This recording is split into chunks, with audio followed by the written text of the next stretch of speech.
আছে সন্ধ্যার জল খাওয়ার পাপড়ি চাট। হ্যালো ফ্রেন্ডস, আজকে সন্ধ্যার টিফিন হলো পাপড়ি চাট। এর জন্য ময়দা নিয়ে নিয়েছি সামান্য, নিয়ে নিতে হবে একটু রিফাইন তেল, সঙ্গে নিয়ে নিলাম জোয়ান, সামান্য জোয়ান দিয়ে দিলাম, আর নিয়ে নেব একটু সামান্য লবণ। এবার এটাকে মেখে নেব।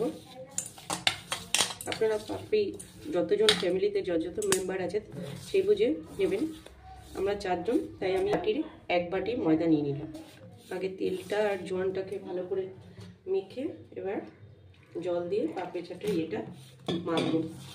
পাপড়ি চাটের ময়দাটা খুব একটা মাখতে হয় না, এতে পাপড়িগুলো লুচির মতো না পড়ে। এগুলো যেহেতু, তাই আমি কোনোরকম ময়দাটা মেখে রাখবো। এখন মাখা হয়ে গেছে, আমি এভাবেই মেখে রেখেছি। এবার এটাকে ঢেকে রাখবো কিছুক্ষণের জন্য। এবার পাপড়ি চাটের জন্য যে দইটা দেয় সেটা আমি তৈরি করে দেবো। ওখানে দিয়ে দিলাম একটু পেঁয়াজ কুচি, বিট লবণ, বাটির মধ্যে নিয়ে নিলাম একটু গোলমরিচ গুঁড়ো। এটা হলো পাপড়ি চাটের যে দইটা আমি তৈরি করবো। আর নিয়ে নেবো টক দই, যে টক দই। এর মধ্যে একটু পেঁয়াজ দিয়েছি, যারা নিরামিষ খেতে চান নিরামিষ দেবেন, আমি একটু পেঁয়াজ দিলাম। তৈরি হয়ে গেছে দইটা। আর পাপড়ি চাটের মাঝখানে দেওয়ার জন্য ছোলা সিদ্ধ করে রেখেছি। এই যে আলুটাকে ডুমো ডুমো করে কেটে নেব, সিদ্ধ আলুটাকে। সিদ্ধ মটর দিয়েছি এর মধ্যে। আলুটাকে কেটে খোসা ছাড়িয়ে এরকম 2 টুকরো করবে। 2 টুকরো করে এটাকে ছোট ছোট 4 টুকরো এরকম।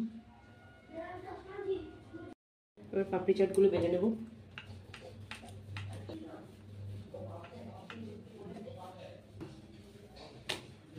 পাপড়িগুলো আমি কেটে নেব।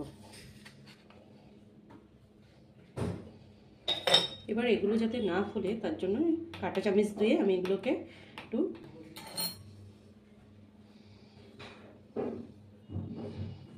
এই যে এরকম টাইপের কড়াই বসিয়ে দিয়েছি। এবার কড়াইতে তেল দিয়ে দেবো।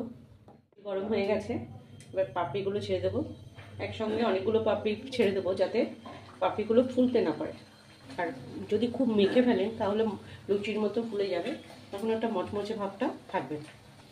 এই দেখুন শুধু মচমচ আওয়াজ হচ্ছে। বাদবাকি পাপড়িগুলো এভাবে আমি ভেজে নেব। তৈরি হয়ে গেছে। দেখুন কিরকম মুচমুচ আওয়াজ হচ্ছে, এই দেখুন।